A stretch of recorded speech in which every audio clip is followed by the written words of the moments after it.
And yet we're going around all the time trying to improve our lives by accumulating more. We never stop to consider less. And subtracting quite often uncovers that happiness, that peace, that tranquility that's already there inside us. Hi, everyone. Dhru Purohit here. I have a question for you. Is the clutter in your brain potentially caused by the clutter in your life? Maybe. There often can be a link. That's why we have the Minimalist, Joshua and Ryan, on the podcast today to talk about how minimalism, which is really all just about essentialism, having the right things in your life, but not too much that it clutters your freaking world, pollutes the environment, but also, most importantly for this podcast, clutters your brain. If you need a little detoxification, these guys are going to show you how to do it right by stepping into minimalism. Stay tuned. You know, one of my favorite quotes about ego is from Eckhart Tolle, and he says that ego is identification with form. Ego is the belief that I am my BMW, I am my stuff, I am my things that are there. It's not the BMW or the Tesla or the car or the house or whatever that's the issue. It's the identification. And I feel like that's the essence of what your guys' message is that you're trying to teach people. Yeah. Man, it's easy to do that, right? Because, you know, we're sold identifications on a daily basis. I mean, we see over 5,000 advertisements a day. And they're kind of shortcuts to like having an identity. Oh, I'm this type of person who gives my wife a car with a big bow on it during Christmas. Or I'm this type of person that goes to this destination. Yeah, it's interesting you say that about the ego, because it is all these things. It's a shortcut to identity. We tell ourselves a lot of stories, right? Stories about, I am the type of person who would drive this type of car, right? Or it's an aspirational purchase. I'm the type of person who, if I had that suit, if I had that dress, if I had that job, these are all identity questions, right? And quite often our beliefs are the problem, because let's say you believe something, okay, fine. Whether or not it's true is irrelevant to your belief. You know, there are people who believe the earth is flat, right? And that's funny, and we can kind of point and sneer at them. But there are also people who believe the earth is round. And it doesn't matter whether or not you believe the earth is flat or whether or not it is round. It is what it is. The truth is there regardless of your beliefs. So we tell ourselves all these stories about our stuff. You know, let's talk about consumerism real quick. Consumerism is, well, it's buying things because we think it's going to make us either happy or it's going to make us more complete, which is an absurd notion, right? In the tradition you grew up in, there is an understanding about attachment being suffering, right? And yet in our society today, we're taught that, well, there's good attachment and bad attachment and all of these sort of things. Well, consumerism sort of proves to us the faults of our beliefs. And so if we just, I know that thing I bought was supposed to make me happy. It didn't work. An example for me is back in my corporate days in my 20s, I bought that first Lexus and I felt some pleasure right away, right? Nothing wrong with a Lexus. But when it didn't bring me the happiness that I expected, what did I do? I went out and bought a second Lexus. And it's like, well, wait a minute. The happiness never arrives. And it's in the fabric of our country, right? We talk about the life, liberty, and the pursuit of happiness. Well, maybe the pursuit is actually the problem. Maybe the chasing of happiness is the problem, because happiness can't be pursued. It can only be uncovered. It's already there. You don't ever look at a baby and tell them that they should be happier, or here are the 7 things they would do to improve themselves. And yet we're going around all the time trying to improve our lives by accumulating more. We never stop to consider less. And subtracting quite often uncovers that happiness, that peace, that tranquility that's already there inside us. Well, before we get into your stories, which I want to get into, I want to start with a big picture question, because I often find my channel is in the world of health. We talk a lot about health optimization, how to think about health, how to improve our mental health. So some people might be familiar with minimalism. Some people are not familiar. And then, of course, there's different meanings that are out there. So help our audience understand, what are some of the top ways that stuff can get in the way of us living life and loving people? Man, God, it takes me back to when I first kind of came across minimalism. I noticed something different about Josh. Him and I, we've known each other since we were fat little fifth graders. We worked at the same corporation. And not in the fifth grade. Not in the fifth grade, yeah. And yeah, I mean, we grew up together. And I remember my life was, it was just out of control, man. I mean, like I had a lot of debt, failed relationships, drugs and alcohol, working 60, 70, sometimes 80 hours a week. That's why, you know, the drugs and alcohol played a part, because those are, you know, they're pacifiers. It kind of helps deal with all that stress. But, you know, as any alcoholic or drug addict would tell you, like, hey, they eventually stopped working, and I was looking for something different. I was looking for a change in my life, and I noticed something different about Josh. His mom passed away, and his marriage ended, both in the same month. Yeah. And it was about like 6 or 7 months later, and he really had changed the person that he was, and he was happier, and he was lighter, and he was freer. And I just kind of sat him down at a certain point, and I was like, dude, what is going on with you? Like, why the hell are you so happy? And that's when he told me about this thing called minimalism. And it's not like Josh was like, well, you need to get rid of your stuff, and you know, if you get rid of your stuff, you're going to be happy. It was really about the intentional decisions that we make in our lives on a regular basis. And this is what really resonated with me. It wasn't just getting rid of the stuff. I knew that I needed to get rid of some stuff, but I also saw a path towards living a more deliberate life, because at the time it was not very deliberate. So Josh and I, we came up with this crazy idea called a packing party, where we decided to pack all my belongings as if I were moving. And then I would unpack only the items I needed over the next 3 weeks. So Josh came over, and he literally helped me pack up everything: my clothes, my kitchenware, my towels, TVs, electronics, framed photographs and paintings, toiletries, even my furniture, like everything. We literally pretended like I was moving. So over the next 3 weeks, you can imagine I unpacked some bed sheets, clothes for work, toothbrush, you know, a tool set, some kitchenware, like just the things that really added value to my life. And after those 3 weeks, I had like 80% of my stuff still sitting in those boxes. And I had a few revelation moments. Like, one was like, oh wow, here's all the stuff I brought into my life to make me happy, and it's not doing its job. And then I started to think about, like, well, how do I want to live my life? And up to that point, I was telling myself things like, well, I want to be healthy. You know, if you don't have health, then what do you have? I want to have good relationships in my life. I want to cultivate some type of passion. I want to contribute beyond myself in a meaningful way. I want to retire early. Like, there's all these things that I was kind of feeding myself. But when I looked at like what I was actually doing with my time, it had nothing to do with those so-called priorities. And that's kind of where I realized, like, oh wow, like my priorities, it's not what I say they are, it's what I actually do with my time. And all that stuff was like this physical manifestation of me not living up to those priorities. And I looked at like the relationships, for example. My mom lived about a half hour away, and I saw her maybe 2 or 3 times a year, you know, Mother's Day, Christmas, you know, maybe 5 times a year. But for her being a half hour away, I wasn't spending very much time with her. And I looked at how I wanted to retire early. And, you know, how do you retire early? Well, you save money. You have to spend less money than what you make. I was not doing that. And the opposite. Yeah, I was doing the exact opposite. So, you know, pursuing the house, the car, pursuing all the stuff, it was getting in the way of my relationships. It was getting in the way of my financial goals. And, you know, after that packing party, I decided to donate and sell all of that stuff that was in those boxes. And that's really where the Minimalists.com started. It was with that packing party story. What are some of the ways, you know, when people, I always tell people, like, if you go to Times Square and you go to random people that are on the street and you say, do you eat a healthy diet? Right. Most people say, I'm pretty healthy. Right? That's absurd, though. It's absurd, Yeah. right? But because everybody has a different reference range Yes. for what healthy looks like. For somebody, it's like, well, I only smoke 1 cigarette a day. Or, hey, I only have 1 Coke every day, or Pepsi, or whatever it is. So I think when it comes to the framework of applying minimalism to all aspects of our life, and we'll get into some of those, it's not just stuff, it's our information that we consume. It's how we think about our relationships. It's so many aspects.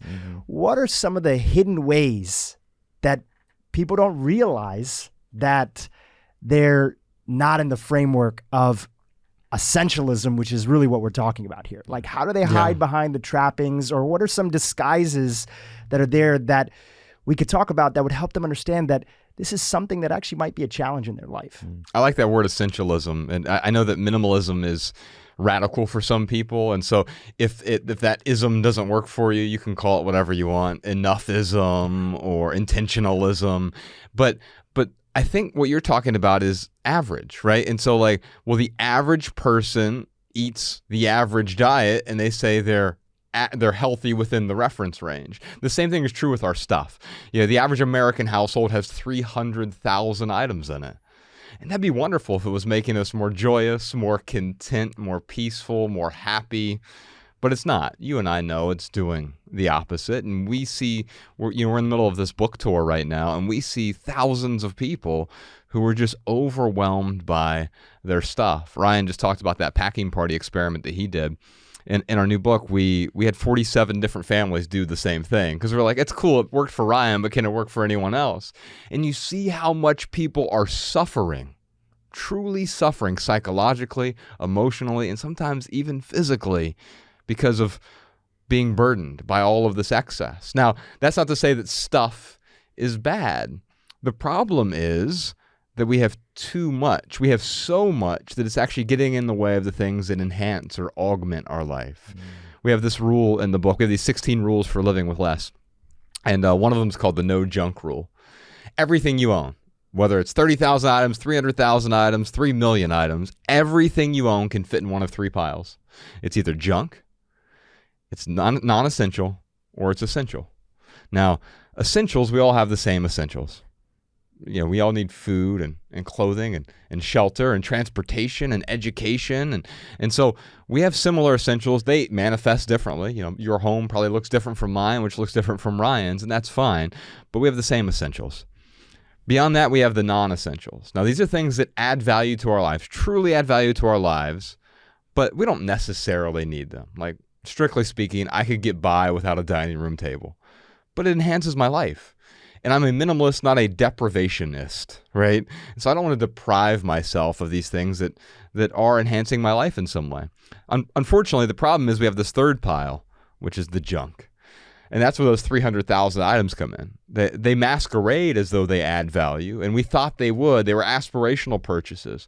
Or maybe they're just expired. This morning, I got up early, and I'd woken up early, and I was going through the fridge and checking what had expired. Are there any condiments that have expired or any medication that has expired? And then I realized, wow, we should almost put an expiration date on our stuff, because many of the things that once added value to our lives, they're just sitting there in our closets or basement or attic or whatever. And then we go to what do we try to do to fix the problem? We go to the container store and we buy a bunch of these containers. I mean, they're really just like clutter coffins, right? We're burying our stuff in a mausoleum, our basement. We have these mausoleums of clutter. I know I did. And so organizing is actually the problem. Decluttering alone is sort of the problem as well. The easiest way to organize your stuff is to get rid of most of it. If it's no longer serving a purpose in your life, it's not bringing you joy, if it's not augmenting your life in some way, then you're probably going to feel freer, lighter, happier if you let go. Of course, the stuff is just sort of the initial bite at the apple. With minimalism, it starts with the stuff, but then we go beyond that and we start questioning our obligations. We start questioning the toxic relationships in our lives, because to let go is not actually something you do. Letting go is something you stop doing. You stop clinging to the excess. You stop clinging to the toxic relationships. You stop clinging to those unnecessary obligations. You stop clinging to yes, yes, yes. So you have the ability to say yes to the things that are actually important to you. There's this incredible doctor who's been on the podcast before. His name is Dr. Gabor Mate. Does a lot of work in the space of addiction. And he has this great quote. He says, "Don't ask why the addiction, ask why the pain." All addictions are there and manifest to cover up some sort of pain, some sort of trauma that people have gone through, some sort of void that's there. That's right. I think about my mom, and I think about my family's background and history. And my mom gave birth to me on August 1st, 1982. And it was a day that there was a coup attempt that was happening in Kenya, in Nairobi, Kenya. Oh, wow. The army, there was a fraction group of rebels that were trying to take over the president. President fled the country. Rebels took over the hospital. My dad didn't know, is my mom okay? Is she not okay? Wow. The entire country's on like a curfew. My dad didn't even know that anything happened until the next day, and he couldn't get to the hospital, and he was worried out of his mind. And between that and where my parents lived and growing up in Kenya, even though, you know, they were firmly middle class, I can see from my mom's story, and we've talked about this before, and she's probably going to be cool with me talking about this. If not, I'll edit it out. I could see how her desire to hold on to things was an opportunity to try to create unknowingly security in her life. Yeah. So we would always joke with her growing up that we had enough stuff in our basement for the next apocalypse came, we would be able to provide everybody in our neighborhood with stuff to be able to fill up. Wow. But those things would cause constant anxiety. They would cause a sense of, I have to finally one day address it. Do I have enough items that are there? Do I have the right items? Or even when we begin to, and this goes back to kind of one of the principles that you guys talk about, what if one day I need them? Yeah. Right? Just in case. Just in case. Right. Talk about just in case for a second. Oh man, we have so on our website, if you go to the minimalists.com/rule, or is it rules? Is it plural? Rule book. Rule book, thanks. We talk about these 18 different rules living with less, and one of them is the just in case rule, or otherwise known as the 20/20 rule. So yeah, we hang on to thousands and thousands of just in case items, just in case we might need them one day. I mean, just in case is kind of like the three most dangerous words in the English language when they're strung together like that. But I remember Josh and I, we were on our first tour. And this was back in 2011 or 2000? 2011. Yeah, so, yeah, man, it's crazy. Time flies. And it's our very first city, St. Petersburg. We started there. That's where Josh's mother went to retire. It's where she passed away. So we thought it was, pretty symbolic to, start there in St. Petersburg, Florida. And we get to where we're staying. We open up the trunk, and I'm looking at, 2 different duffel bags, a garment bag, a suitcase, just all this stuff in our trunk. And we're only gone for a week. And I'm like, Josh, we are hypocrites, man. Look at us. Look at our trunks filled with stuff. We're supposed to be the minimalists. Right. So we started talking about, why did we bring all this stuff with us? And it turns out, there was all this just in case stuff. Well, we're going to be in Florida, so I might go swimming. So I'm going to bring some trunks, some swim trunks. And those might get dirty. So, if I want to go swimming twice, I want to have 2 pairs of swim trunks. And we're going through all this and realize, this is all just in case items. So we kind of came up with this rule 10 years ago that if we absolutely need something, if we absolutely don't plan for something we need, we could probably get that just in case item for less than $20 in less than 20 minutes. So that's why we call it the 20/20 rule. And I'll tell you, we lived in the middle of nowhere, Montana. And it's worked for us 100% of the time. Now, is there an exception out there? Sure. Every rule has an exception to it. But for Josh and I, we might have had to have used it 5 or 6 times between the both of us in the last 10 years. Because at first it kind of sounds like, well, it's kind of a rule of privilege, right? You're just going to go out and spend $20 and assuming you have the means to get somewhere in 20 minutes. But, because you hardly ever have to use it, those 6 times that we've had to spend $20, call it $120 over the last 10 years, that has given us permission to let go of thousands of just-in-case items. So yeah, it's very easy to just hold on to, well, I drink coffee. I remember during my packing party, I'm like, I drink coffee, so I'm going to hold on to this coffee mug. Well, I did that a lot. I ended up having I think I had a coffee mug that said, world's greatest granddad or something on it. And just looking at these 12, 15, 18 coffee cups that I had because I drink coffee. Well, what if 12 of them break? I need I need backups. It's very easy to get caught up in that. Yeah, Ryan's kind of talking about when he says letting go, it's also letting go. The just in case rule It allows you to let go of the stories you're telling yourself, because the just in case is like, I'm holding on to this just in case I might need it in some non-existent hypothetical future. And as soon as you say that out loud, it starts to sound a little crazy, right?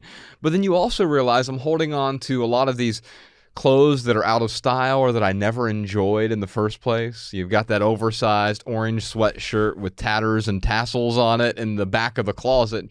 It's like, yeah, but I paid a lot of money for it, so I better hold on to it just in case. Just in case what? Well, I don't know, but just in case. We tell ourselves these stories that permit us to hold on to all of this excess, and then it bleeds into other areas as well. We have a lot of just in case relationships. Now, obviously you can't replace a person for less than $20 in less than 20 minutes. But the rule, the principle here still applies that, hey, we're holding on to this relationship transactionally. Oh, this person's in my life just in case I might need them. Well, that's the opposite of love. To love someone is to see them for who they are without trying to change them, without using them. It's why we called the book Love People Use Things. It's been our catchphrase for a while, but we tried the opposite for a very long time. We tried to love things and use people. And the reason that's so unfortunate is, well, I think we don't really understand love. I'll say I love my wife, but then if I'm not careful, I'll say I love tacos. And it's like, do I actually mean the same thing? No, but I think we start to get confused. Oh, I love my new Lexus. Nothing wrong with the Lexus, but as soon as I think I love it, now I'm putting it on in the same area as another person. Yeah. I'm personifying these things. No wonder it's so difficult to let go. One of the beautiful parts about this practice of really looking at all aspects of our life is that you start to uncover the unconscious stories that are there. We were watching your documentary on Netflix that came out. What month was it that it debuted? So our first one came out in... No, the more recent the new one is called Less Is Now. It came out in January 1st, New Year's Day. Yeah. I've had it bookmarked, and my wife and I, we just moved into our new place together. We live in just not too far away from here in Brentwood. And anytime you move and anytime you also combine your house with somebody else's house, there's always stuff that comes up, even if you've been practicing, this aspect. So we were watching, I was like, this is the perfect opportunity. I'm interviewing these guys. We just moved into our new place. This is a good opportunity. And as we were watching it, one of the uncovering of the stories that came up was my wife used to be an investment banker. And that was one of her biggest goals, was like, she put that work and being there in corporate, and she was at one of the top banks that was out there. It was like, this was a really big goal of hers. Now, in that job, and this was many, many years ago in New York, you have to have the clothes that go along with it. Right. And she had a great clothes that went along with it and looked the part and everything like that. As we were moving into our new place, a good chunk of her closet was filled up with these clothes. And she's left that career behind, and she doesn't even dress like that anymore. We don't live in New York. People in LA don't really dress like that anymore. Yeah. And she's an entrepreneur. She's on this whole new path. She's doing this whole new thing. And there was this hesitancy of letting go of these clothes. Yes. And it was not just the just in case, that was part of it. But the step deeper was, I'm letting go of an identity if I let go of these clothes. Yeah. And that's the power of this work. And I feel like your guys' message and the documentary and the new book is that, where are you giving meaning to things that are not useful because it's like a sack of rocks that you're carrying uphill that adds additional burden into your life? Yeah. If everything's valuable, then nothing's valuable. And we're treating all those things we're not using as though it has some sort of value to us. And then the word you used is meaning. Well, none of our material possessions are inherently meaningful. Now, it doesn't mean it's wrong to sort of impart meaning onto them. I have certain sentimental items that I kept from when my mom died. But let's say I would have kept all of her things, 300,000 items, and now I have 300,000 sentimental items, right? Well, that's just watering down the meaning the association I have with those things, right? And it actually, here's the paradox of minimalism. I get far more value from my things now as a minimalist than I did when I was a consumer, a consumerist. And the reason I get so much more value from my things is because there's nothing that's in the way. And I use them when I need to use them. I'm actually using the things, right? I'm able to enjoy those things, but I don't assign so much meaning to them that I feel compelled to cling to them, because I think that is our response quite often. I think about my daughter. She's 8, and when she gets on the monkey bars, she has to constantly let go. If you cling, you don't go anywhere. Well, isn't that true with us? We're there clinging to all those things. The metaphor you used, the things weighing us down, right? Well, all of this baggage that we're carrying with us, these are bags that we picked up on our own. Mm. And we also have the ability to set them down. Yeah. People will ask, what's the hardest thing you had to let go of? And, I really wish I had like a sexy answer, like, there's this like antique vase that was in my family. I mean, it's nothing like that. But what I will say is the hardest thing for me to let go of, it was my identity, because I was so wrapped up into corporate Ryan. I was those Brooks Brothers suits, those Allen Edmonds shoes. Like, that's what I really identified with. I remember I'd go to a meeting, I'd be leading a meeting, and my employees, they'd be like, "You always look like you're running for president." And I'm like, yeah, I certainly do, because that's who I am. I could be president. I mean, there's that ego that really, that really was not healthy. And yeah, letting go of those suits, letting go of those Allen Edmonds shoes, I totally empathize with your wife there. It was very difficult to let go of that identity. For sure. And I think there's beautiful moments that are in life. And I think a lot of people just went through the last 2 years really getting a chance to sit with themselves and see what is most important to me. It's gone in different directions, because if you look at the statistics on the pandemic and everything that happened in between, alcohol sales way up, right? Sugar way up. Consumer goods, you're at home all day. You had kind of a divide of people. You had one camp that went more consumption, and I often think that's a reflection of, again, filling that void, looking for, what do I need to do to give me a sense of safety in a world that feels like I'm extremely unsafe? And you had another group of people saying, my life wasn't working for me, and it hadn't been working for me for a long time. Yeah, I need some inspiration to take a step and maybe have a courage to go in a different direction. Yeah. Or maybe it was working for you for a period of time. There's a difference between graduating and getting a divorce, right? If you graduate, so a metaphor from our friend Rob Bell, if you graduate high school, you just sort of move on, right? But if you if you have a divorce, it's like there's something else there. There's this breakup, there's this tension. And so maybe it's just time to graduate from wherever you were, and you can leave it amicably. You can be thankful for where you were. It's almost like there's an expiration date, right? Like, high school served me well, but if I stayed there for a 5th year, 6th year, 7th year, eventually I'm going to want a divorce from this place, right? And so I think the same thing is true with our circumstances. And yeah, you're right. The pandemic illuminated this question that Ryan and I have been asking for the last 12 years now. What is essential? Now, this word essential has come up a lot. Essential workers, essential travel, essential businesses. But what about what is actually essential for my life? And yes, with minimalism, that starts with the stuff. But what about questioning those relationships, or questioning the habits, or questioning my own identity? What about questioning my time and the way I'm allocating my days? Am I creating or am I consuming? Am I spending time with the people that I want to spend time with, or am I forsaking those people to spend time with networking buddies and acquaintances and coworkers and all of these things? And there's a reason that nearly half of people under 40 right now are saying they're going to quit their jobs if they can't work from home at least part of the time. This is a study that came out. And what that tells me is that people are beginning to question their priorities in a way that will serve them, because, oh man, I said my priorities were these 7 different things, but my calendar doesn't reflect what I'm saying. My calendar is still filled up with all of these sort of faux priorities. Joshua, go into your story a little bit more. Ryan, you went into your story a bit.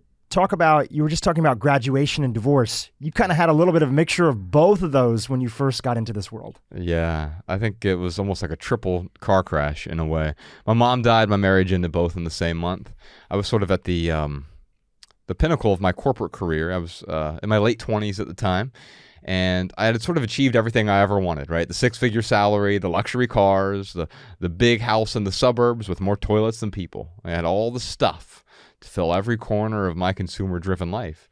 And I was sort of living the American dream, but then those two things happened, and it made me realize, like, oh, I might be living the American dream, but maybe this isn't my dream, right? Because I saw the people I really aspired to be like. I was climbing that corporate ladder. I was the youngest director in my company's 140-year history at the time. And, man, I just saw this path. I'm going to be a vice president by 32, a senior vice president by 35, a COO by age 40. I realized if I worked really hard for the next 10, 15, 20 years, I'd be just as miserable as the guys I aspired to be like. Because as I got closer to them, I saw that it wasn't all ponies and rainbows. It was more stress, more anxiety, more debt even. They were making tremendous money, but spending even better money. And it's not a judgment. I was doing the same thing.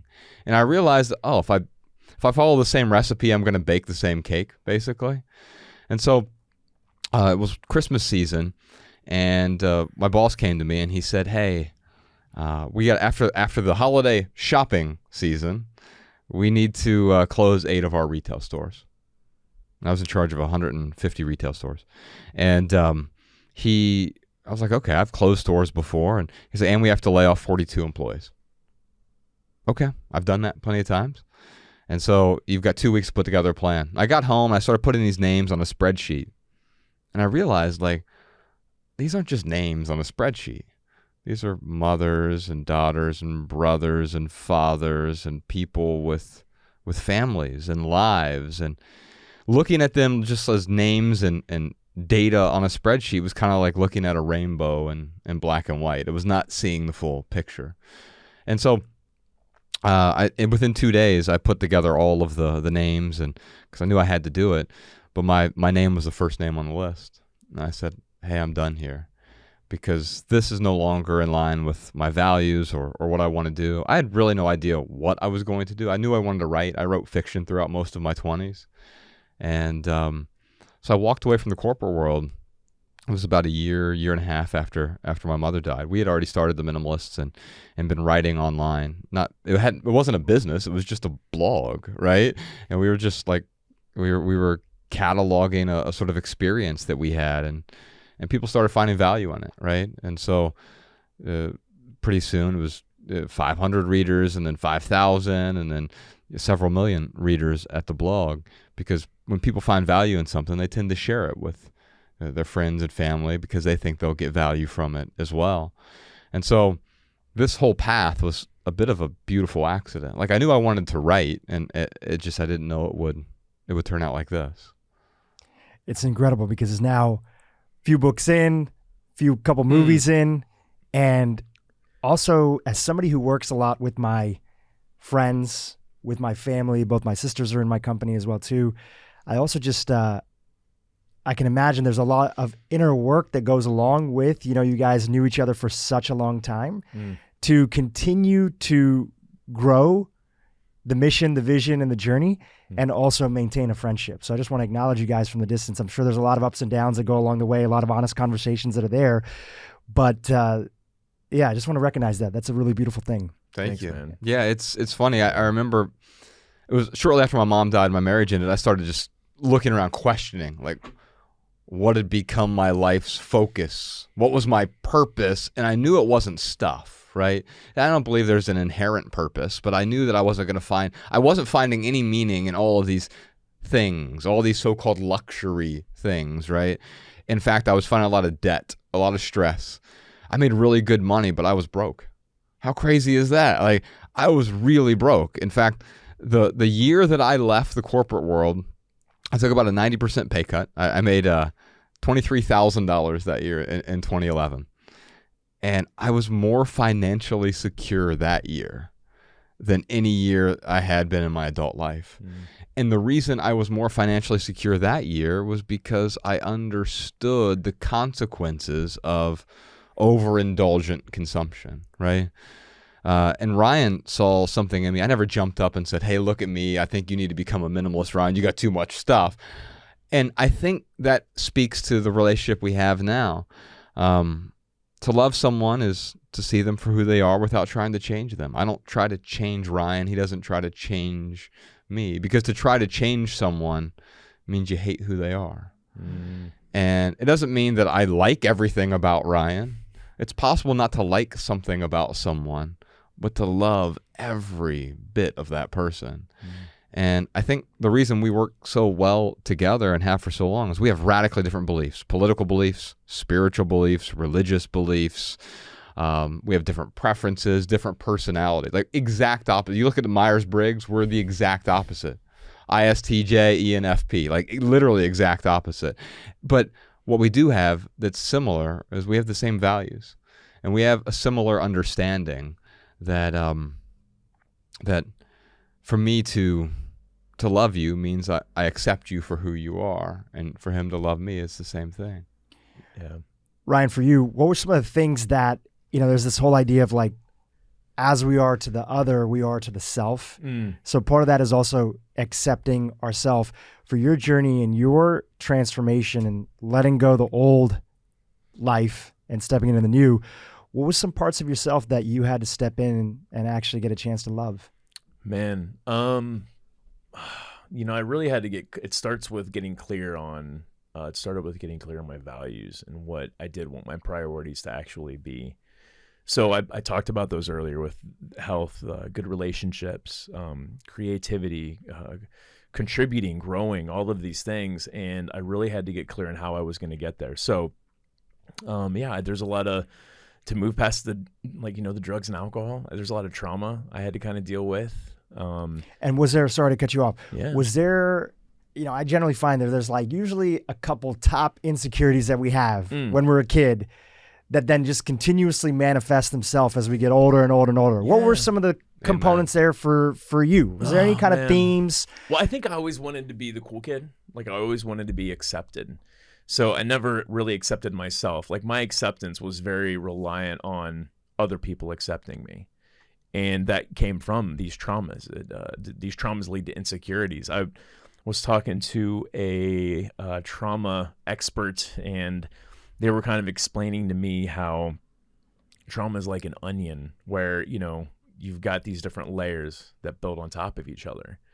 And for me, it really helped me realize, like, it wasn't just like, oh, my stepdad was physically abusive, or, my mom was a certain way. It was kind of these things that built on top of each other.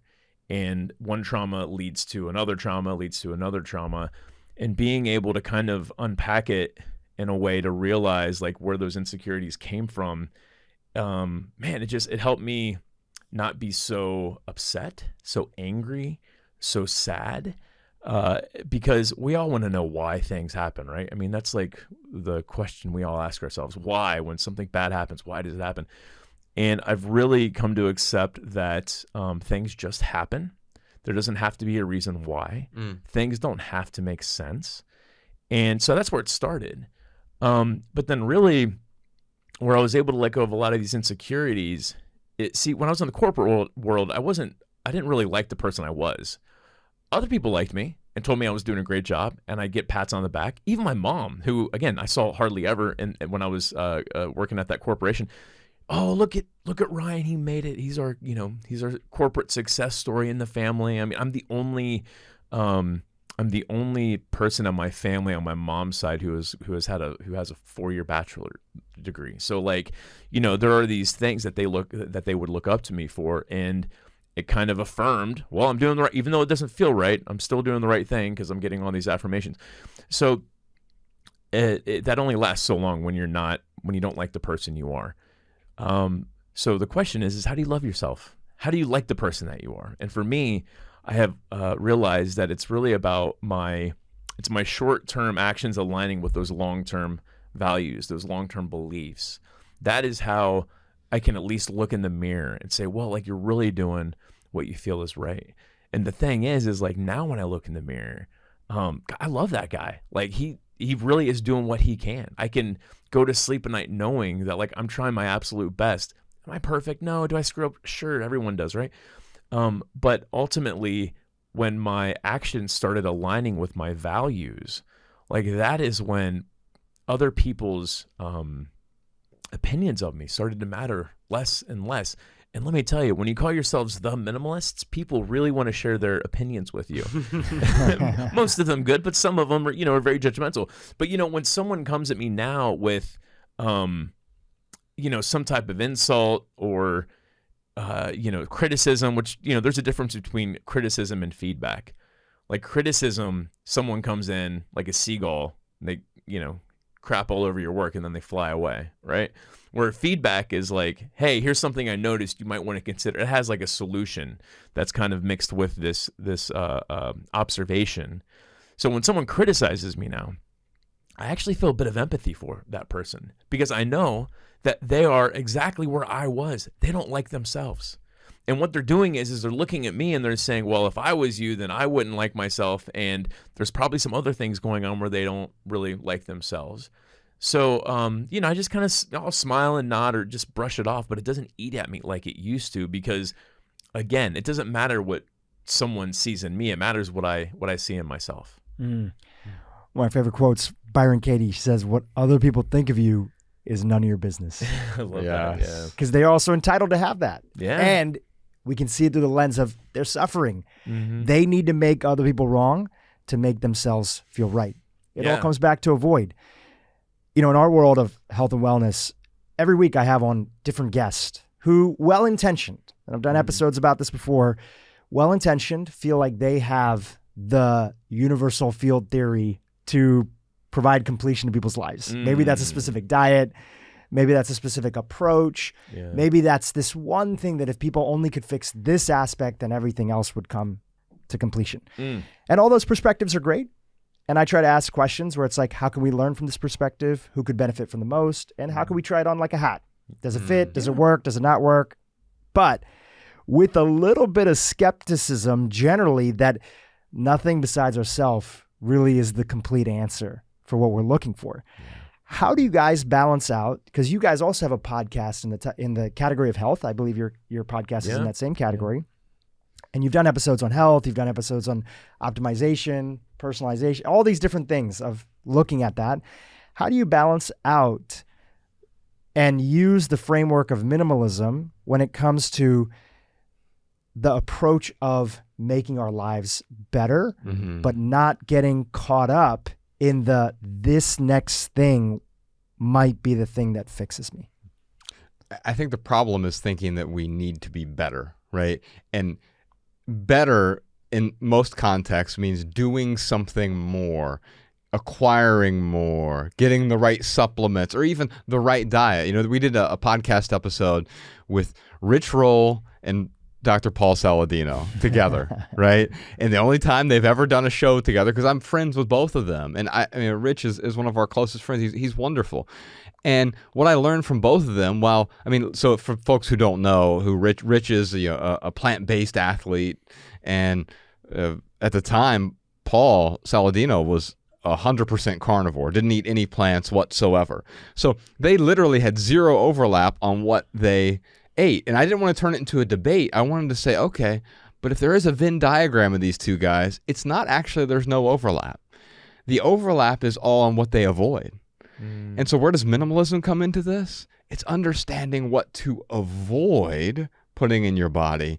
That's actually much more healthy than the things you do put into your body, right? And so we're talking about two of the top 1% people, and they have radically different diets, but they avoid seed oils, right? They avoid, in fact, there's a list in our book of things that both of them avoid because we call it the Minimalist Diet, but it has nothing to do with what you eat. It's everything about what you avoid, factory farming, processed foods, packaged foods, these different things. I noticed what both of them were avoiding. And so instead of saying, we'll have a debate and this is right and this is wrong, that's where we go wrong, is thinking there is a binary, there is an absolute right and an absolute wrong. But of course, right and wrong are perspectival. They're situational. They're individual. And I have an autoimmune disease that I know Rich's diet would not work for me at all. It would make me so inflamed, right? I can't have all the oxalates and all these other things that really, they mess with my small intestine, right? But also with what Saladino was doing, he even recognized, like, I need to change. Right? And so being willing to say there isn't a right or wrong to cling to, it's about understanding what is most appropriate for me right now. And most important, where does minimalism come in? It's about what we avoid, because not picking up the thing, not taking in the thing, not buying the thing, not putting the thing in my body is just letting go in advance. Yeah. I think Josh and I too, we go way out of our way to say, hey, look, we're not offering happiness. We're not saying, well, if you get rid of your stuff, you're going to be happy. If you become a minimalist, you're going to be happy. And I think that's where a lot of these different pieces of advice, it goes wrong, because it's like, well, if you do this, then you're going to feel like you're living a good life. But what we do is we share kind of our recipe for how we got to where we're at now. And there's two completely different recipes. One of my favorite compliments is someone will come up to us at one of our events and they're like, I really agree with about half of what you say. And I'm like, that's awesome, because that means you're formulating your own opinions. And what you're doing is that person is taking some ingredients from Josh, or taking some ingredients from me, and they're creating their own recipe for their life. So yeah, I think that we tend to avoid prescribing. Certainly I think, me, I don't know if Josh would say the same thing, but like, I have this innate desire to like just help people as much as I can.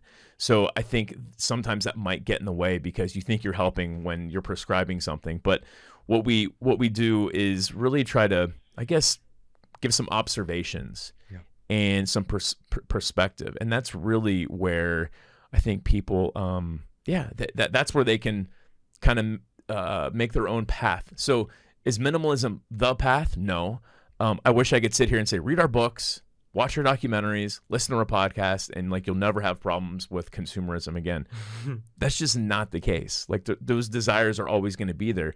What Josh and I do is talk about how we deal with those desires, and we offer an observation, and someone can take that or not. And sometimes they take it, sometimes they don't. That's okay. I think of minimalism as a framework. It's similar to like fasting. It creates space for us to be able to enjoy the things that are there. And it's also, too, evolutionarily, it's our body's natural state that we evolved into. There wasn't always food around. There wasn't always components. And as society grew, we understood that when we started to have more abundance, that actually taking time away from input made our body function better. So when you get a chance to reset a little bit, when you get a chance to create some space in your life, you can enjoy all those things better, like loving people and using things. Talk to me about some of the stories that you guys have had since your book tour has been out there. So the book came out in July. We have a link to it in the show notes. Love people, use things, because the opposite never works. That's right. What were some of your favorite stories that you guys have come across at any point in time? And I'd love to have maybe a couple stories about families, because I know that's something that people always bring up. Yeah. Is like, what does this look like when I have kids and families and other stuff? So whoever wants to jump in. I'll tell you one story in Denver. We'll do we give a talk at our live events, and then we will do a live version of the Minimalist Podcast where we answer people's questions, and we also do a book reading too in between that. But it was during the Q&A part where this gal had come up there, and she was like, my husband, he's got his, our house is great but he's got his garage, and it's just, packed full of stuff, and, he's let me help him organize it, and we've brought professional organizers in, but there's still just too much stuff. And I'm just asking you guys, how do I get my husband to get rid of his stuff? And I look over and I see this guy filming. And I'm like, is this your husband right here? She's like, yeah, that's my husband. And he's like filming this question that she's asking. And I think we probably gave her an answer she didn't expect, but the answer was, hey, look, like, again, to love someone is to see them for who they are. And it seems like there's a lot of love in that relationship. But getting your husband to change something, that's actually to unlove him. Trying to get him to get rid of his stuff, that is a way to unlove him. And the fact that he's even, brought an organizer in it and tried to do what he can, that's a huge step forward. And I think, she was expecting us to be on her side, but it was more about being on the husband's side. But that's a question we get asked a lot: is how do I change someone? And we don't have any advice on how to change someone. Yeah, I mean, First of all, people rarely ever change. And what I mean by that is that they're on their own journey. Yeah. So when they change, it's when it's right for them. And if it's lasting change, it's got to come from them. And when we force them into change, that's when we create resentment. And why would we want to create resentment with somebody that we loved? Right. Yeah, exactly. Yeah. What's the old saying? A man convinced against his will is of the same opinion still. And in fact, the word that she used at that Denver event was, how do I convince him to get rid of the stuff? And my response to her was, well, to convince him is unloving. Now, it doesn't mean that you can't help with the transformation when he's ready, right? It's like when Ryan came to me and said, hey, man, why are you so happy lately? Well, you seem so much calmer over the last few months. And this isn't supposed to be. We're still in the corporate world, and your mom died, your marriage ended, things are kind of in shambles. Why are you so calm right now? And so that opened the door for me to talk to him about minimalism, not to convince him or try to change him, but by exhibiting outcomes, by exhibiting particular behaviors. It was never about decluttering. That's why you don't see me and Ryan write about the 67 ways to declutter your closet. There's plenty of that out there if you want to find it, right? Every magazine on the shelf at your grocery checkout line has those tips for you. Those tips are the problem. They help us organize the chaos in a way that retains the chaos still. You asked about stories. One of my favorites is from Jason and Jennifer Kirkendall. They're a couple in Minneapolis. They were sort of living the American dream. They had a couple kids, a dog, a cat, house in the suburbs, a corporate job, and a stay-at-home mom. And then they were kind of miserable. And they realized, we're hiding purchases from each other, which is so common, so common. We're in debt, we're stressed out, we don't have enough space, we have to buy a bigger house in a farther suburb from Jason's job. And eventually they got to this point when they were 35, and they were just miserable. And on Christmas morning, they switched on the TV and they saw our first documentary, Minimalism, on Netflix. And Jen, the wife, she looked around at all the stuff that they had unwrapped on Christmas, and they realized their kids had already forgotten about half the toys they unwrapped, right? Her gift, which Jason had purchased with their credit card, was already in a box in a drawer somewhere. And she realized, this path we're going down, we're trying to buy happiness, and it is not working. And so they started simplifying, radically simplifying. They rented a dumpster, a giant dumpster, put it on the side of their house. I don't recommend this, by the way. We didn't tell them to do this. They put this giant dumpster on the side of their house, and just started chucking everything. And they said, we're going to give ourselves a month to get rid of anything that's excess. And they went overboard, just piling all this stuff in there. And the day before the dumpster was going to be removed, it was overflowing with stuff. The dumpster caught fire, and it was on the side of their house. It burnt their whole house down. Including everything they wanted to keep, all these things that. Oh my gosh! But that month of letting go had put things into perspective. Oh my God, this is a giant inconvenience, but our kids are okay. We're okay. In fact, our marriage is actually better than what it was a month ago, because we're able to finally figure out what our priorities are and put them at the forefront, as opposed to putting consumerism and status at the forefront. And so, yeah, it was a huge inconvenience, right? Everything sort of spontaneously combusted, literally, for them. But they came out of that, you could use any sort of cliche you want here, like a phoenix rising from the ashes, but that was kind of true for them. Their relationship is so much better now because they were willing to let go. And if, let's say that fire would have happened 2 months earlier, it would have ended their marriage. They both told us that. And so it's recognizing the stories we tell ourselves, the attachments we've created that we don't even know that we've created. And it also seems like for them and for so many people, it's the recognition of what expectations have I inherited that I actually don't want. There's so many groups of people that are like, well, I have to do this because that's what we do. We have to get gifts. And listen, there's nothing wrong with getting gifts, just like you guys have shared. Right now, if you turn on the media, the narrative is all the ports are clogged. You got to start buying early, gear up. So there's this madness on top of the normal madness that's there. Yeah. And with Black Friday around the corner and all that other stuff and everything. And I think there's a lot of people that are asking themselves, like, do we want to do this as a group of friends? Do we want to do this as a group of family? Or actually, what is more meaningful to us? Letting go of these expectations and more creating experiences, having dinner together, spending more time together. What were some of the top expectations that you think, or in the book that you guys get a chance to address, that maybe it doesn't have to be this way?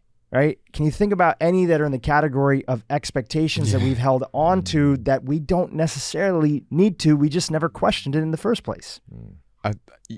Your happiness is moderated by your expectations, right? And so, and that's true for everyone. So the more expectations we have, the more we expect, the more miserable we are as a result.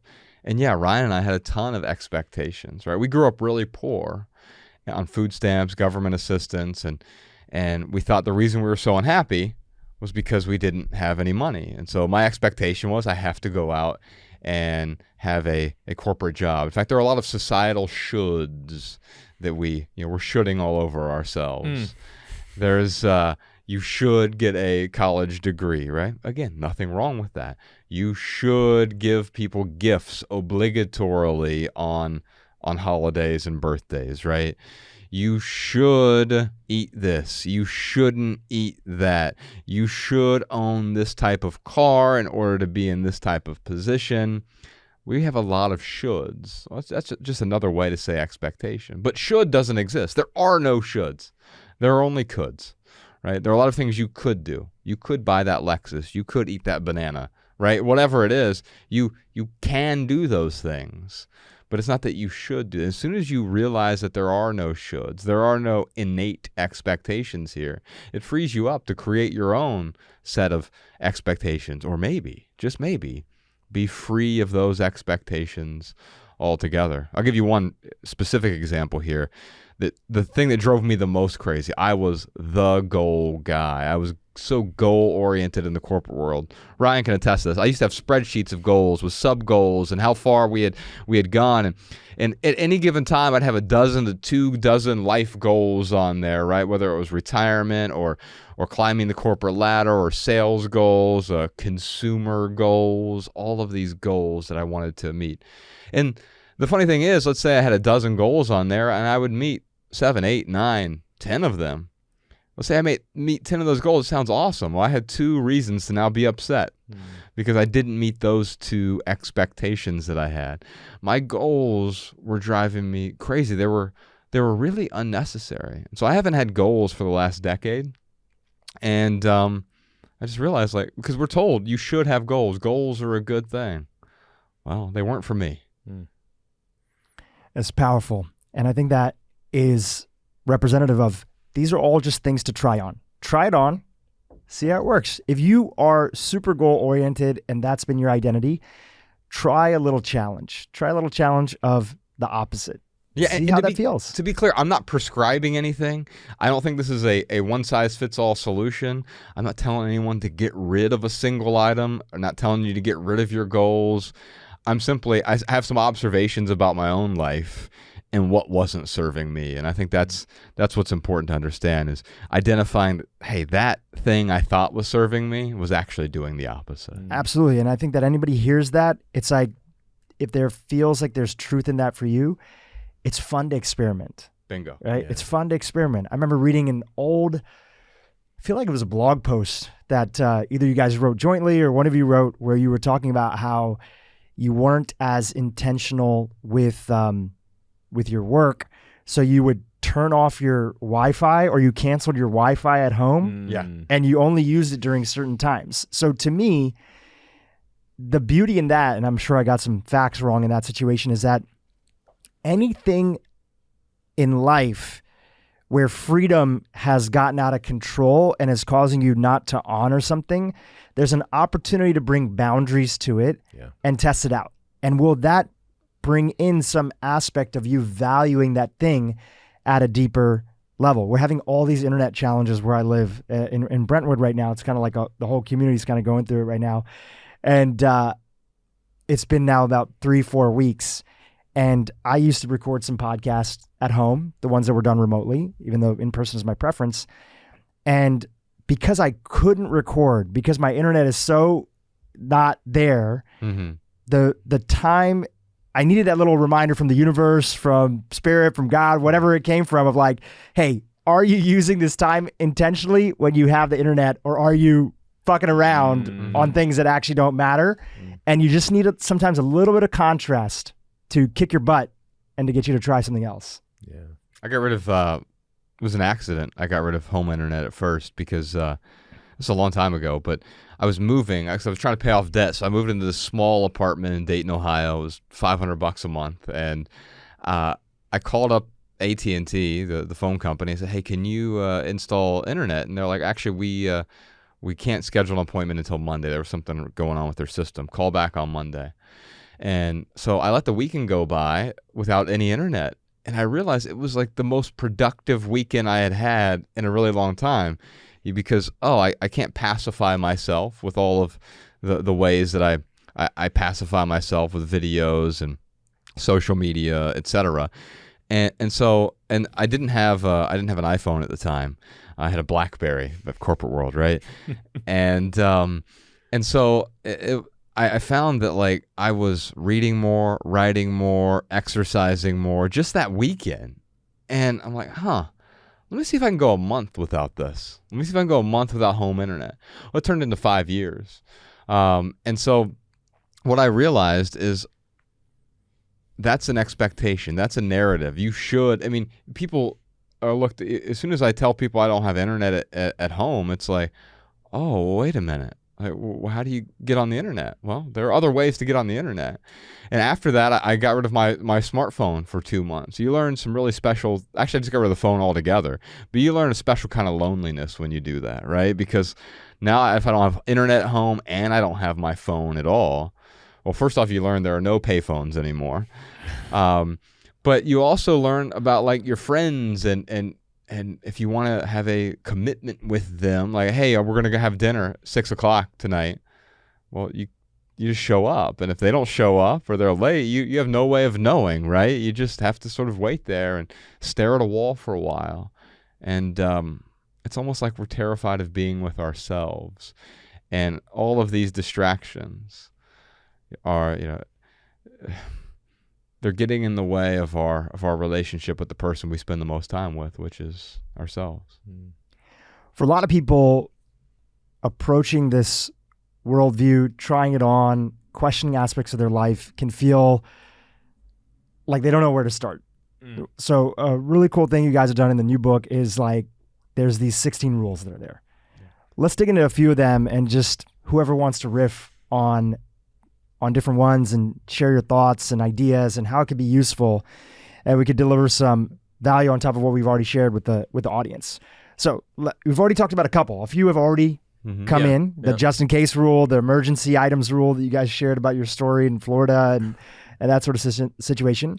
Let's talk about the wait for it rule. Tell us what that is. We also call it the 30-30 rule because I found that we've removed all the friction from our buying purchases. It's one click, same day delivery, and that adds a lot of convenience, right? And it sounds nice to remove the friction. Like, who wants this much friction?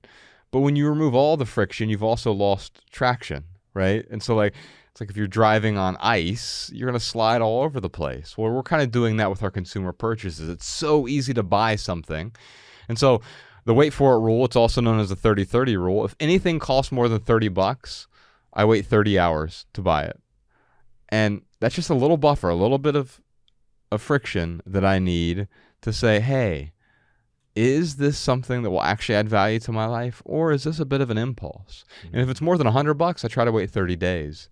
And that way I'm making a deliberate decision. I'm not depriving myself of a thing long term, but temporarily depriving ourselves helps us identify whether or not it's actually going to add value.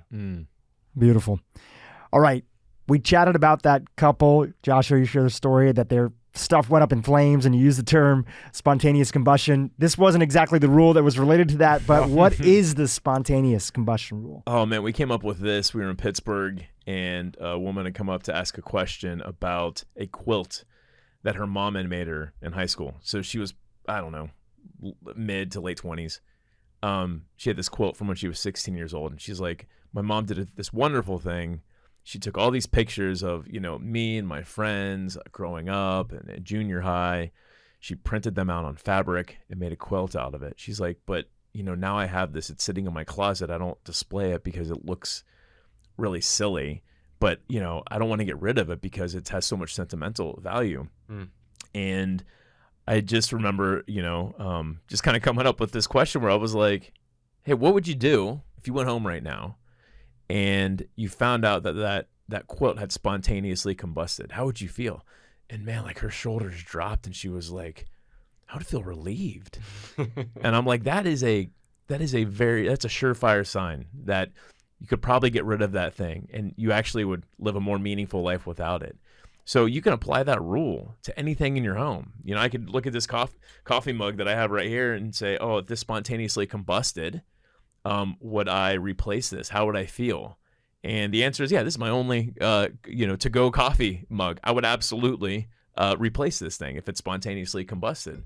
But we can do that with anything in our house. And if the answer is, I probably wouldn't replace that, or I probably wouldn't miss that, then you can use that to kind of give yourself permission to let go. I love that rule because it also applies to, there's a lot of people that identify as people pleasers. And so their way of getting love that they've been recognized in their life is to say yes to people, even when it crosses their own boundary and might put them in a place where they aren't honoring something that they've already said yes to. And the thing about that spontaneous combustion is that I think about it in terms of, as somebody who identifies as a big giver and has had some past history of insecurities of feeling like I didn't have people that had my back. I moved around. I moved to a lot of different schools. I was always making new friends. I found out from a young age that when I can provide for people, and what that means is just like show up, get things done, make things happen, get the exclusive access to this, that, whatever it might be, the cool experience, people love me. So that became ingrained, and I would continuously, and even, again, just like you were saying, you were the first person in your family to get that 4-year degree. From the outside, somebody would look at that and say, wow, that's great. You're being applauded for something that's like a beautiful thing. I would be involved with so many nonprofits and I'd give so much of my time that I would run myself into the ground. I would be burnt out and I wasn't honoring myself. So I think about this rule, spontaneous combustion, also when it comes to obligations and expectations. And it doesn't mean that you forever say no or you completely divorce yourself. It might mean that you just rebalance that expectation, rebalance that obligation. You know what? I told you that I could do this. I said that I could help out with this. It's a little bit too much for me right now. Would it be, not even would it be better, I need it to look like this, or could it look like this, or how could we figure out how to look like this? You guys did an episode recently where you also talked about spontaneous combustion when it came to work. Yeah, I think the episode title was, how do you make your boss spontaneously combust? Yeah, someone asked a question about that. They either called in or wrote and tweeted in something. And they asked about, someone is unhappy with their work situation. And I totally get it. I had a boss who was a total jerk at one point. And the reason, though, that he was a jerk is because he was a jerk to me, at least, was because I tolerated it. Yeah, and so our discontent, well, our discontent is sort of created by the things we're willing to tolerate. Now, when I say that, people hear it and say, well, he's saying tolerance is bad. No, that's not what I'm saying. I'm saying tolerance is a great first step toward awareness, toward acceptance or respect or appreciation of someone. But when we stay in the stagnant waters of tolerance and we just tolerate poor behavior or people treating us poorly, then we get more of that. We attract whatever we tolerate. And so my boss is treating me crappy and I keep tolerating it, I'm going to get more of that, right? And I think that's true with any relationship we're in with people, but also our relationship with stuff or our relationship with our creativity, our relationship with our time. If I'm spending my time this way, I'm tolerating people taking up my time, or I'm tolerating this from work, I'm going to get more of it. And so the question is, what am I willing to tolerate and why am I willing to tolerate that? Does it actually get me what I want, or does it get me what society thinks I want? There's this term, mimetic beliefs, right? Or mimetic desires. And it basically just means that we don't actually want what we think we want. We want what other people want. And I think that is often true. We're doing a lot of things because we've been instructed by society that these are the virtuous or the right things to do. These are the things you're supposed to do in order to be a better person or to be more fulfilled or to be the quote best version of you. But the best version of you is already there beneath all of the clutter, the psychological clutter, the internal clutter, the mental clutter, the spiritual clutter. It's already in there. I mentioned the holidays. People associate that with gift giving, buying, consumerism. One of my favorite magazines back in the day was Adbusters. Did you guys ever hear into that? And they had this whole movement of Buy Nothing Day. Yes. Yeah. And I would be like super into that, and still to this day, I try to spread the message a little bit. And obviously it's not about one day. It's about sort of thinking about how we think about purchases just in general. Like, do I need this? Can I wait? Is it useful? Is it adding clutter to my life? You guys have put together a few questions, and I think it's worthwhile for people to think about, especially this time of year. And it's the 5 questions we should ask ourselves before buying something. Mm. And I don't know if you guys remember those questions offhand. I have them in front of me here too, but maybe you can mention a couple of them. A couple of them. Yeah. Well, I think one of the first ones is like, can I afford it? Yeah. Right. Yeah. And so affording it is actually really 2 different questions. So can I afford the actual price tag? Right. Because the thing goes way, the price of the thing. Yeah. If I have to go into debt to buy a thing, I can't afford it. Right. If I have to put it on a credit card, I can't afford it. If I have to lease it or finance it, I can't afford the thing. But I'll make one exception in my life, and that's a mortgage. But besides, and even that, like, it's not good debt. I'd prefer not to have it, right? And yet we finance a whole lot of things. The average American household has $16,000 worth of credit card debt, and then we're doing these, we're doing car loans now that are 83 months, and even though the car loses most of its value in the first 2 years, and so. Yes, maybe I can afford the thing. I can pay the $100 for the widget, right? But then the other question is, can I afford the true cost? So what is the true cost of the thing? I have to store the thing, clean the thing, repaint the thing, change the oil in the thing, put batteries in the thing, worry about the thing, replace the thing, all of these additional costs. I need more storage space for my things because and so can I actually afford the true cost? Another one of those questions is, who am I buying this for? Am I buying it for me, or am I buying it to impress someone else? And if I'm buying it to impress someone else, maybe I need to question the purchase altogether. Yeah, I'm trying to think of some of the other questions. Yeah, well, I have another one right here. Is that, what are the alternatives? Which I think is a beautiful question. Yeah. Yeah, I mean, often we get presented with something and we think we have to get that thing, but often there is a substitute that will work just as well. I think about, a vacuum. Like, we needed a vacuum for our new studio. And so, you got like the nice Dyson that, slices and dices and does all the million different things that you don't need a vacuum to do, that costs you $500 or $600. The question that we ask is like, well, just because this is something we know is a good product, it's something that, I have like a little handheld Dyson.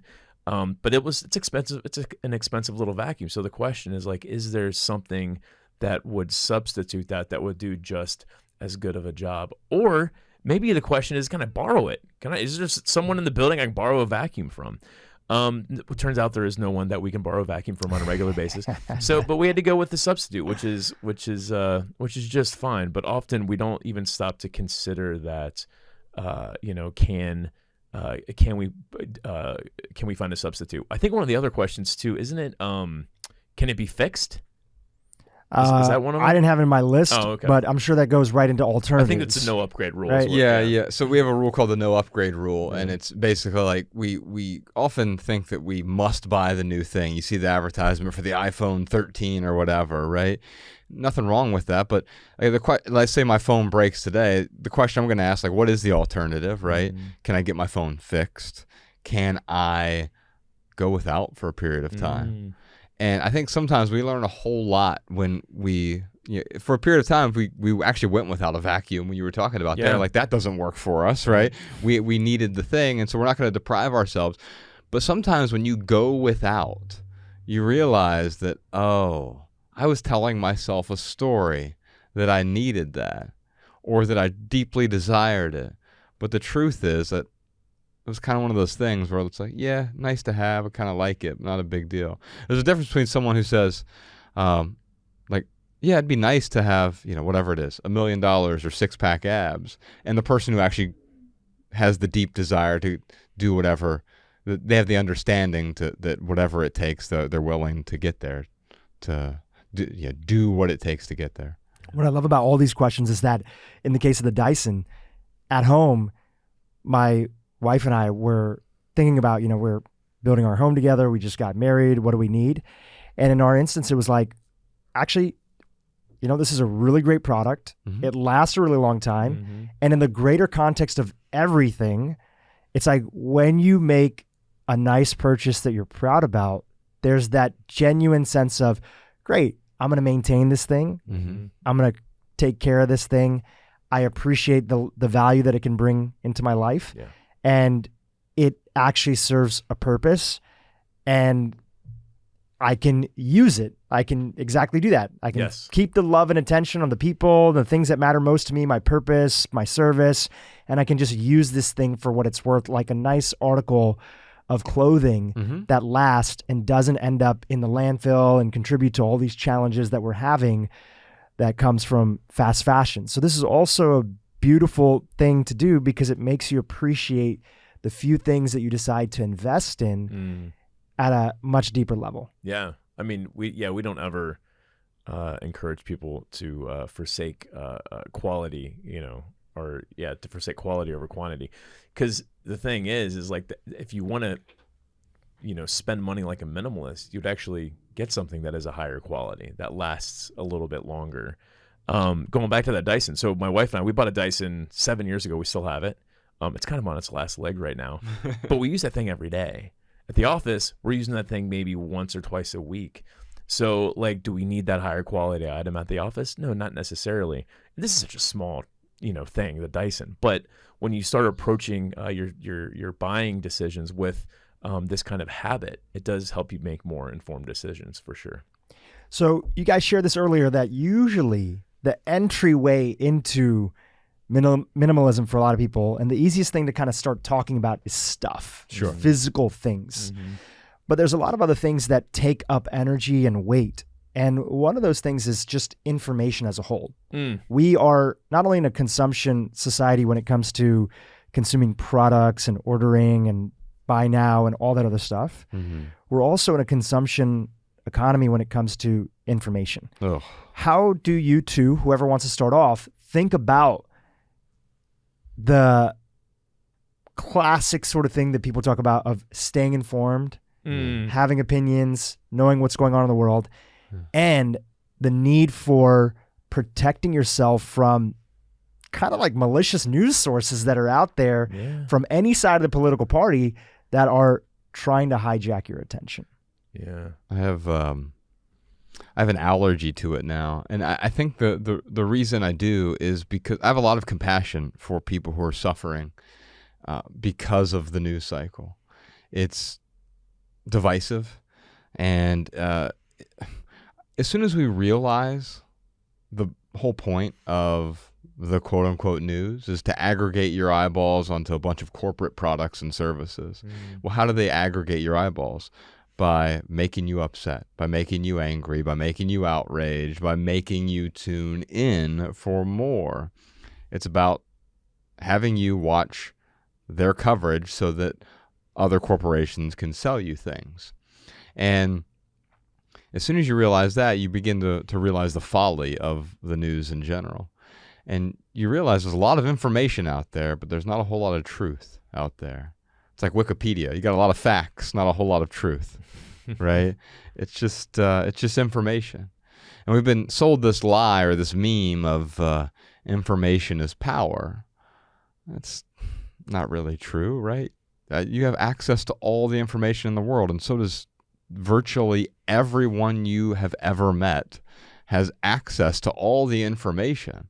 Do we all have power as a result of that? No, I mean, it's a nice little bromide that we can say, but what does it actually mean?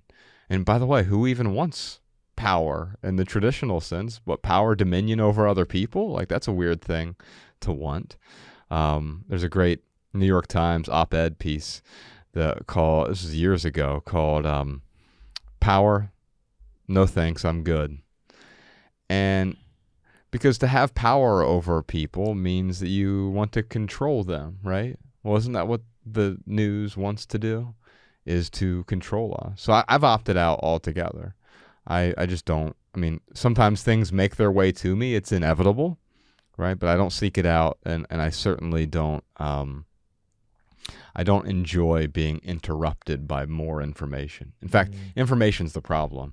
You talked about being able to form your own opinion, and yeah, I think even that's a problem for me, wanting to have an opinion. Quite often my opinion just obscures the truth.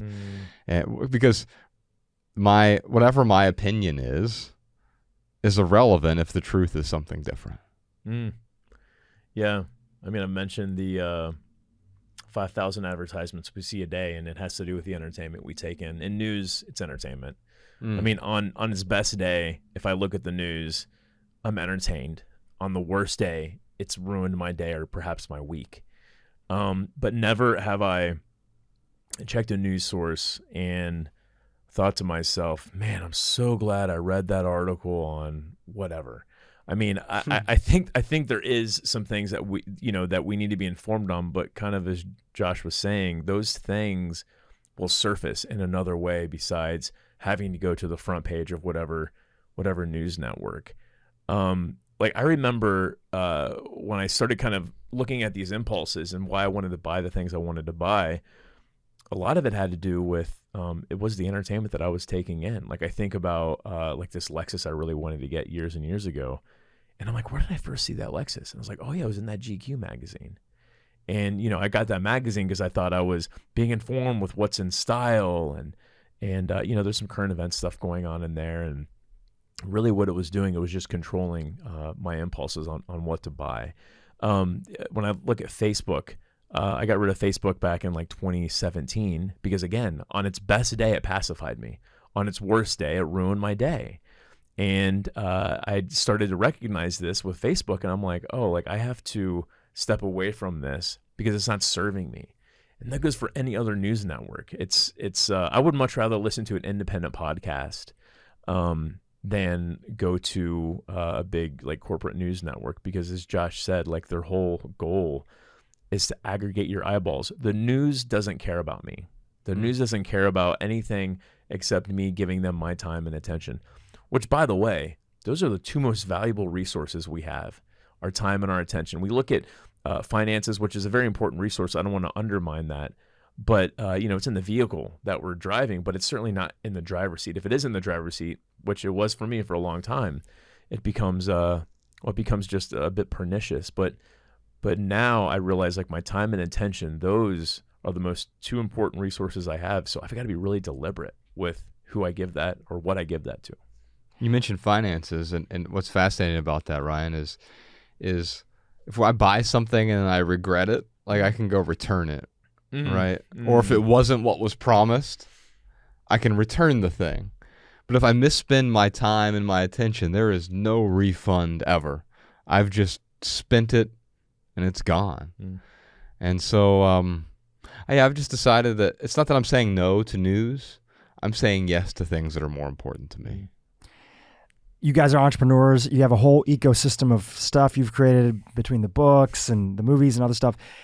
Where does social media and posting fit into the equation for you? Yeah. Does a team member handle that? Will you guys go on but not consume? Or is that not part of it when it comes to your world? We do have someone who handles our social media, and she's amazing. She's been with us for a long time. And it's not that I don't avoid all social media, but I have some boundaries in my life. Like I don't have the apps on my phone, or if I need to post something, I'll download it and then delete it after the fact. And if I want to get on to Twitter, I'll just wait till on my desktop, and I'll make sure I've planned that accordingly, so I don't get sort of stuck in. The problem is if I have these things on my phone, including email, which to me is similar to a social media network. If I have these things on my phone, I'll just get stuck in that Bermuda Triangle of email and Facebook and Twitter and Instagram and TikTok, and now you're just careening back and forth from these sort of vessels of pleasure, these dopamine hits that I'm seeking. And yeah, we use social media, but in a way that we don't want to add to the noise. David Foster Wallace had this great example of if you go to a Metallica concert and whistle Mozart, not a lot of people are going to hear it, but the people right around you who are like seeking it out will hear it. And I feel the same way about social media. Like we have a few followers on social media, but what I've noticed is that we're not shouting to them. We're not shouting into the noise. We are speaking softly into it. Anyone who wants to show up and get something from it. But the question I'm always asking is the same question I ask about my stuff, strangely. If I pick up an item that I own, does this add value to my life? Does this add value is an important question. But we don't stop to think about that with respect to the way that we're interacting with social media. If I tweet this, is it going to add value to someone else's life, or is it sort of mental masturbation? And if the latter, then I know to sort of put the phone down. Yeah.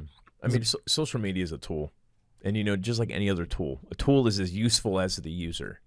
So the question isn't, what tools do I have and not have in my life? It's how can these tools augment my life? How can they help me live a more meaningful life? So yeah, with social media, if you set up these boundaries, you can, I can use a saw to like cut a piece of wood, or I could, chop Josh's arm off with it, right?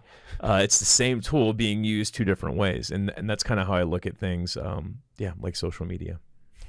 There's I forget what writer it was, but there was this whole conversation about, does our biggest risk of our future look like 1984, or does it look like Brave New World, right? Is it the Big Brother overlooking us and pushing us into a place where we are reducing our languaging, reducing our information, not exposing ourselves to new ideas, and we're only watching sort of a central source and narrative and component? Or is it the component of we are the ones who are overabundancing ourselves and keeping ourselves into submission by being stuck on the constant rat race, which actually is driven by our own internal addictions that are there? Yeah. And would love to get your guys' opinion in our current state of the world that we're in. And there's a lot of layers to it, and there's a lot of people that are living different paths. How do those two fit into what we're dealing with right now? The rat race thing's funny, because if you win the rat race, and I found this out because I won it, you're still a rat, right? and so it's an odd thing. Like success doesn't actually exist, at least societal success, the way we define it. At our events, sometimes I'll just ask the audience, like, tell me what do you see as a successful person? Like, if I were to show you a picture of a successful person, what do they look like? Well, first off, it's almost always a man in a suit with an expensive watch, a nice car. Occasionally they have a yacht, right? A big house, and all of these things that are sort of the idea or ideal of success. And yet all of those things often cause misery in our lives, because the chase almost always causes some sort of discontent that we have. Now, your question is a fascinating question, because I think quite often we get very concerned with whether it's with the news or with society in general about how are we going to be set up, or what are other people going to do, or how are we going to get in through this together. But I think quite often we worry about other people's problems because we're so terrified of our own. Mm. And I don't have control over those things. I don't have control over what news is broadcasting to me, or the Orwellian future that you're speaking of, right? I can't stop the CCTV from being on every corner, street corner, or whatever, but I can control what's in my own sort of ecosphere. And while I don't have an illusion of putting a dent in the universe sort of thing, I do know that that I have much more control over the things that are right here, and far less of those things that I would hypothetically like to control. Mm. I mean, we're impulsive beings,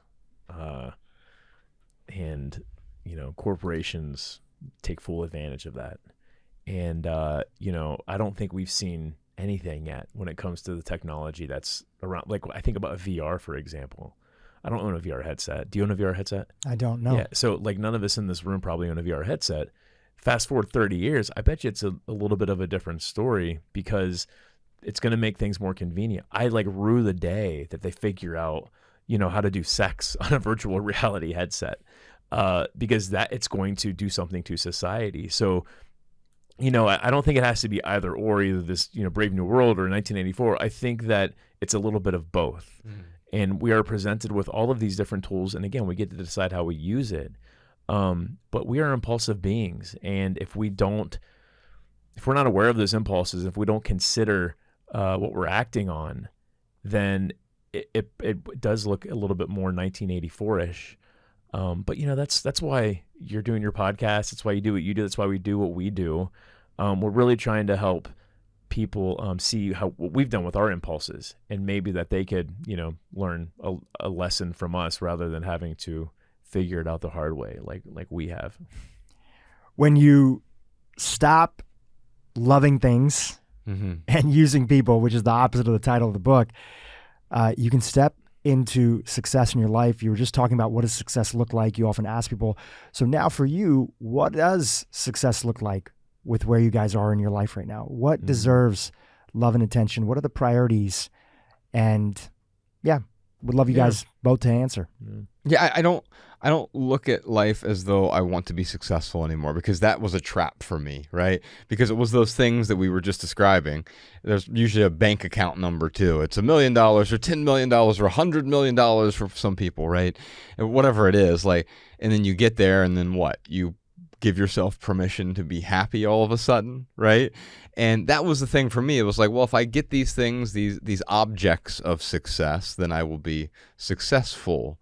Well, it turns out I was a successful, F-O-O-L, right? Because I achieved all of those things and more than what I anticipated, but I didn't get any of those feelings of peace or tranquility, or whatever word you want to use. They're all synonymous, right?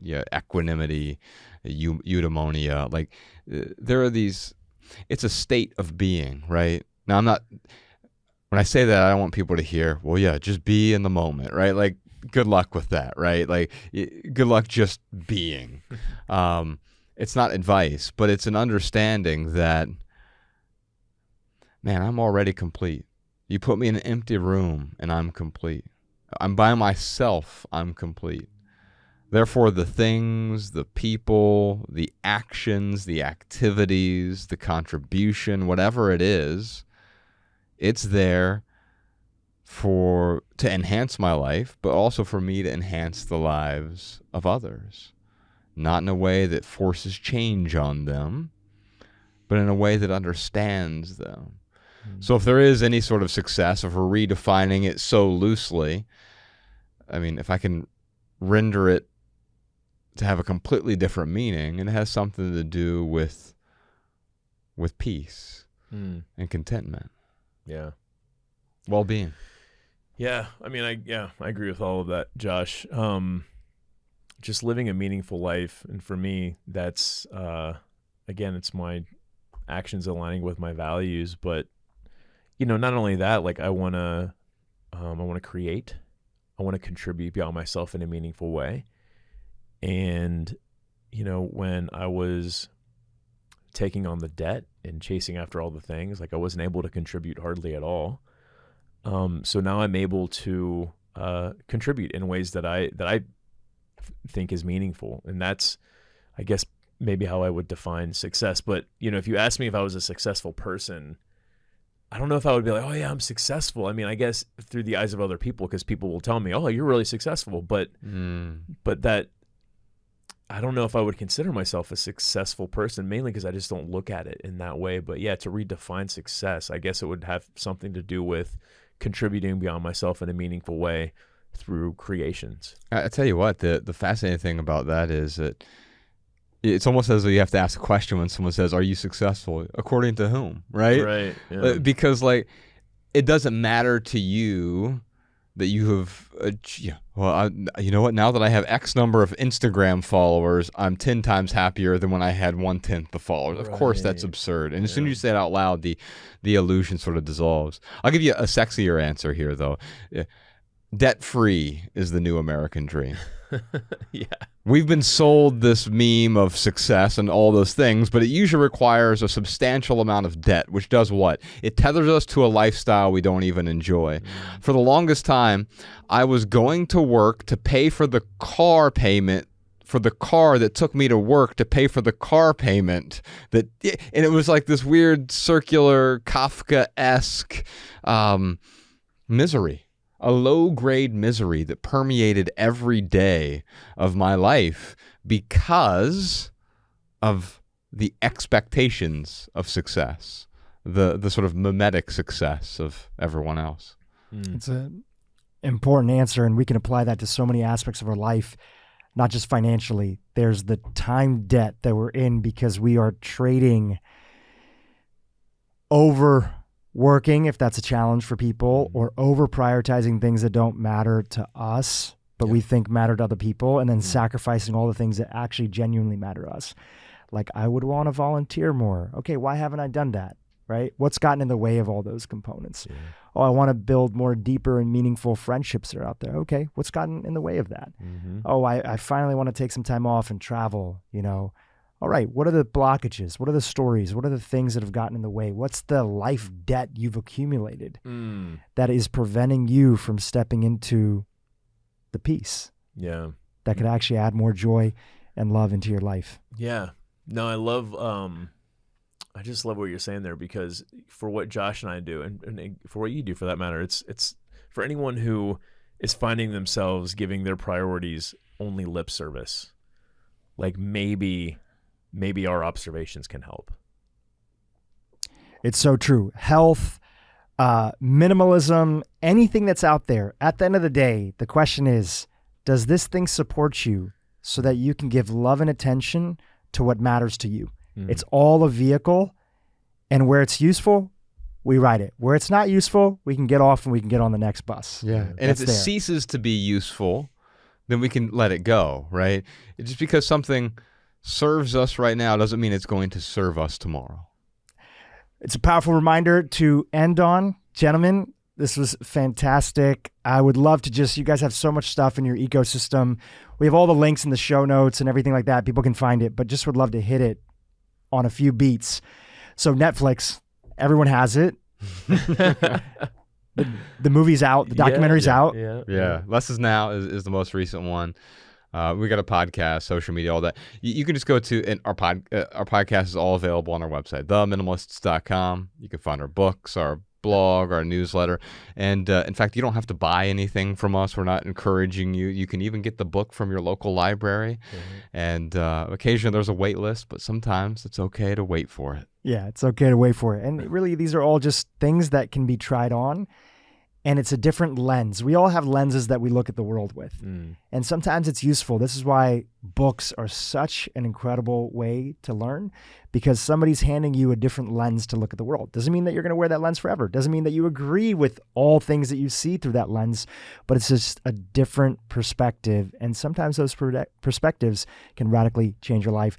Thank you both over the last 10 years that I've known about your work for adding to my life and helping me see the world in a different way. I appreciate you and appreciate you coming on the podcast. This is great, man. Thanks for having us. Thanks, Dhru. Appreciate you, brother. Hi, YouTube. If you enjoyed this podcast with The Minimalist, you're going to love this simple free tool that anybody can tap into, which is the power of breathing. Check out my interview with James Nestor. Breathing was so essential to so many things that we don't really consider it to be so closely linked to: metabolism,